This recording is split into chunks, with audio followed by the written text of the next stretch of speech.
ಚಿಕ್ಕಮಗಳೂರಿನಲ್ಲಿ ಸುರಿದಂತ ಮಳೆಗೆ ಭಾರಿ ಅವಾಂತರ ಸೃಷ್ಟಿಯಾಗಿದೆ. ರಾತ್ರಿ ಸುರಿದಂತ ಮಳೆಗೆ ರೈಲ್ವೆ ಹಳಿ ಕೊಚ್ಚಿ ಹೋಗಿದೆ. ಚಿಕ್ಕಮಗಳೂರು ತಾಲೂಕಿನ ಕಣಿವೆ ಗ್ರಾಮದ ಬಳಿ ನಡೆದಿರುವಂತಹ ಘಟನೆ ಇದು. ರೈಲ್ವೆ ಸಿಬ್ಬಂದಿಯ ಸಮಯ ಪ್ರಜ್ಞೆಯಿಂದಾಗಿ ಭಾರಿ ಅನಾಹುತವೊಂದು ಇಲ್ಲಿ ತಪ್ಪಿದೆ. ಚಿಕ್ಕಮಗಳೂರಿನಿಂದ ಶಿವಮೊಗ್ಗಕ್ಕೆ ಹೊರಟಿದ್ದಂಥ ಪ್ಯಾಸೆಂಜರ್ ರೈಲು ಈ ಸಂದರ್ಭದಲ್ಲಿ ಅವಾಂತರವನ್ನ ಗಮನಿಸಿ ಅಲ್ಲಿ ತಕ್ಷಣವೇ ಸೂಚನೆಯನ್ನು ಕೊಡಲಾಯಿತು. ಅದಾದ ನಂತರ ಚಾಲಕ ರೈಲನ್ನು ನಿಲ್ಲಿಸಿರೋದ್ರಿಂದಾಗಿ ಭಾರಿ ಅನಾಹುತ ತಪ್ಪಿದೆ.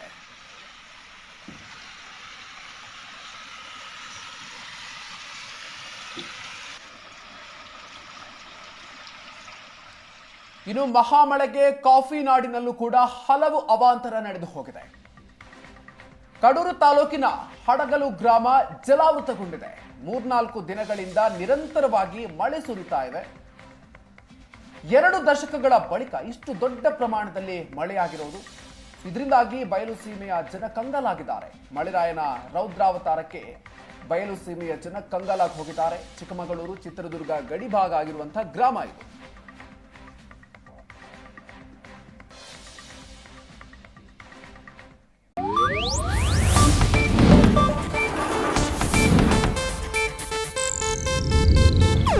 ಇದು ಏಷ್ಯಾನೆಟ್ ನ್ಯೂಸ್ ನೆಟ್ವರ್ಕ್ ಪ್ರಸ್ತುತಿ.